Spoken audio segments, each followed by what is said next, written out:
I bet all the people that are watching for the first time are saying, what in the world is this? We do things just a little bit different. And right now it's time to belly up to the bar. For those of you that hadn't been here before, on a Saturday night, back in our BC days, we'd be hanging out at the bar. And if usually somebody said that it was time to belly up to the bar, there was usually a good story getting ready to be told. The story didn't have to be true. It just had to be interesting. So we're getting ready to tell a story. You know, when we're young, we look forward to getting out of high school, and we think about the things that we're going to be, the life we're going to have, the type of person that we're going to be. And we look, to be respected in life. We look to have some type of stature.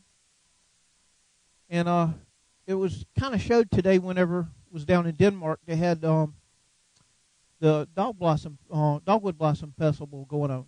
And they had a parade. And one of the floats that came by was town council and the mayor. And they had it leveled by their level of importance. They had, council members on the bottom rung, and they steadily stair-stepped up till they got to the mayor. And they put the mayor in the high position because he was a person of importance. And we want to reach that level of importance. We want to climb the ladder of success. We want people to respect us. And along the way, we want to become that VIP, that very important person. Last night, we were at the members meeting for Mid-Carolina Co-op. And they had dignitaries there. And they had a place for them to sit by themselves because they were important people. But they kind of had it wrong. The truly important people were the people that were sitting out in the audience, the people that paid their bills, the people that financed the company's operation, the people that made Mid-Carolina what they are in order to bring these VIPs in to talk to them. Tonight we're going to start off in Luke chapter 20, down at verse 45. It says, while all the people were listening, Jesus said to his disciples, beware of teachers of the law. They walk around in flowing robes and love to be greeted in the marketplace and have the most important seat in the synagogue and the place of honor at banquets. And here it goes on. It says, they devour widows' houses, and for show they make lengthy prayers. Such men will be punished most severely. You see, bad thing about being put on that pedestal and being considered important is what happens whenever that pedestal gets yanked out from underneath. You got a fall and a crash coming. Another thing is, most people in their desire to climb that pedestal and sit up top, as they climb, they step on others. And as they do, those people remember. So whenever they fall, a lot of them will sit there, take a step back, and count the number of times they bounce. But that's what we do, is we lift people up like that. It's no different in the church. You can see churches right now where the pastor is so high up on a pedestal that people treat him like he's a little guy. You can see him on TV. You don't have to go far from this neighborhood to see it. It doesn't matter denomination. It doesn't matter what marquee is on the church. It doesn't matter how big or how small the church is. We are all looking for those places where we can climb that ladder. But as we climb, we start doing something. We start playing with the thing called pride and self-importance. And we start taking the focus off where it should be, and we start putting it right here. Look at me. Look at what I do. And then we start projecting that out on others. We see it all the time whenever we look at entertainers. How many people laugh whenever they hear about a Justin Bieber? When truly is sad and pathetic.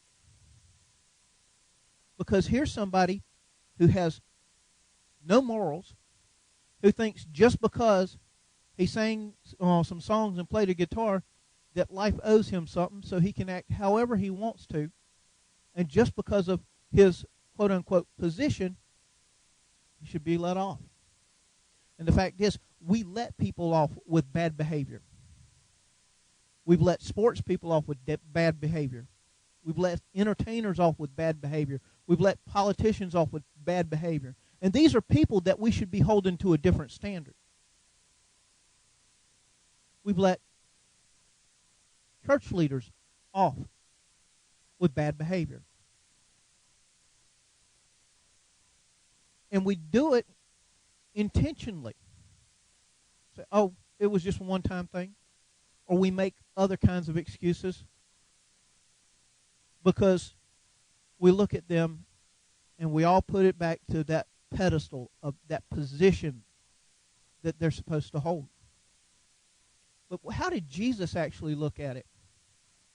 You don't have to read much further because down verse 21 says, as he looked up, Jesus saw the rich putting their gifts into the temple treasury. He also saw a poor widow put 2 very small copper coins. He says, I tell you the truth, he said. This poor widow has put more in than all others. All these people gave their gifts out of their wealth, but she gave out of her poverty and put in all she had to give. Today, whenever we were down in Denmark as the parade was going on, the high school band had reached into the parade and they were putting on the last show of the parade. I noticed across the street and up the street from where I was that there were some mentally challenged people watching the parade.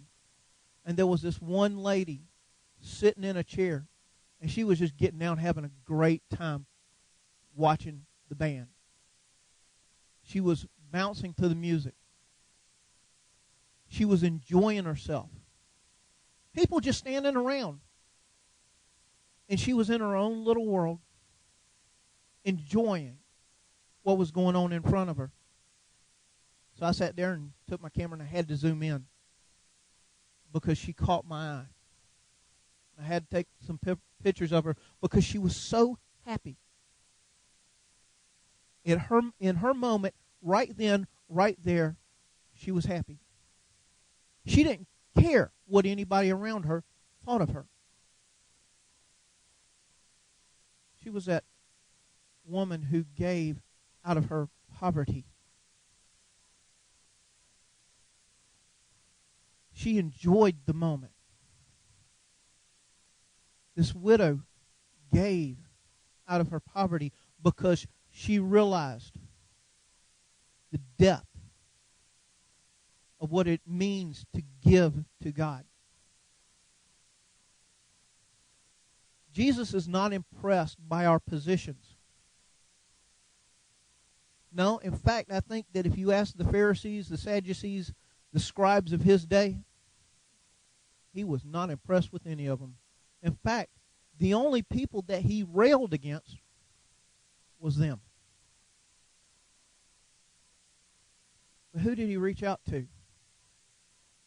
John chapter 4. He goes during the heat of the day to a well in the middle of the town. See, all the respectable women would have already come in the cool of the morning to gather water, and they would have already been about their business, and they wouldn't be out in the heat of the day. But this one woman shows up. Why? Because she knew that nobody else would be there. But Jesus was. And after talking with Jesus, and Jesus telling her her life story, she got up and she ran through the town, and she was telling everybody who knew her background. She said, "Come see this man who told me everything I've ever done." And the entire town came because of what she said. But they didn't stay because of what she said. They stayed because of what he said. What about whenever he is at the wedding feast with his mother? And his mother says to him, "Son, they're out of wine."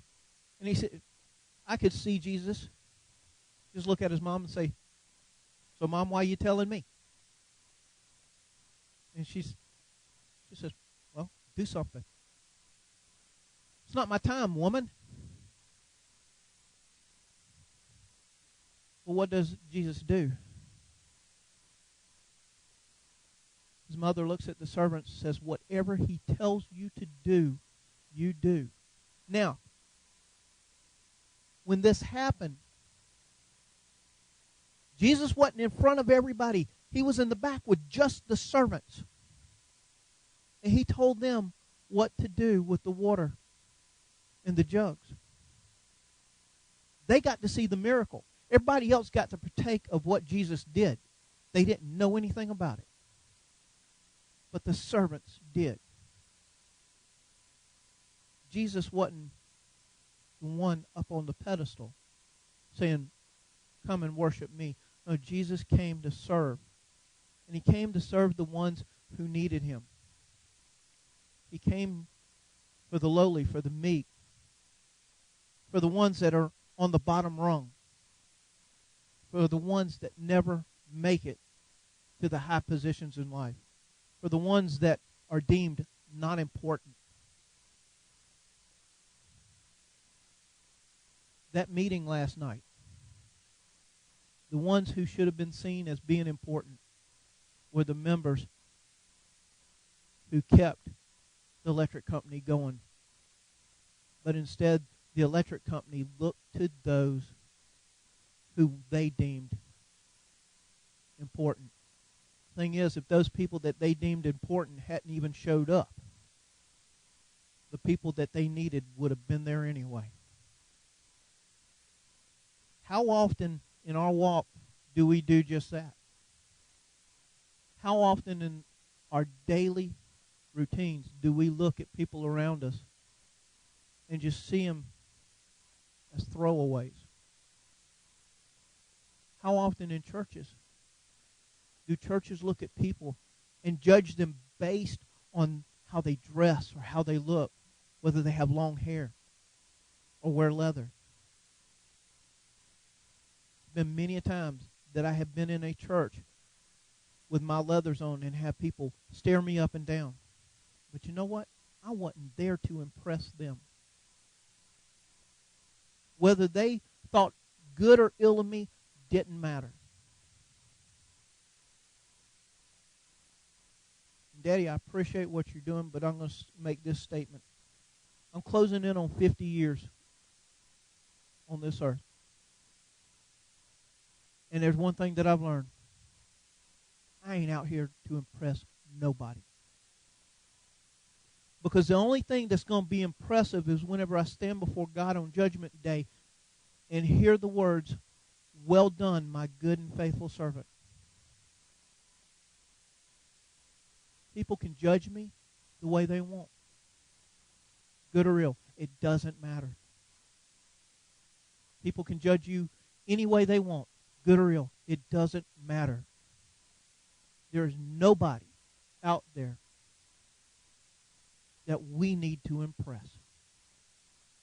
The only thing that we have to do is be faithful and obedient to what this book calls us to do.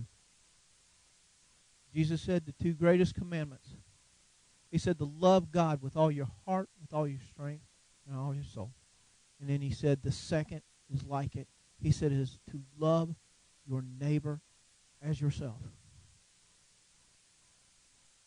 Boy, we mess that up, don't we?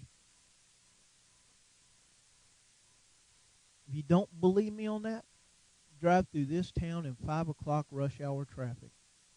You'll find out how much love you truly have for your fellow man.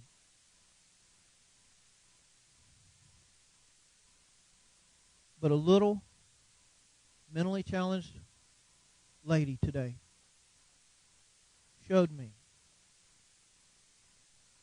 what we're supposed to be doing. And that's focusing on the good things. Not worrying about anybody else. Enjoying the life that God has given us.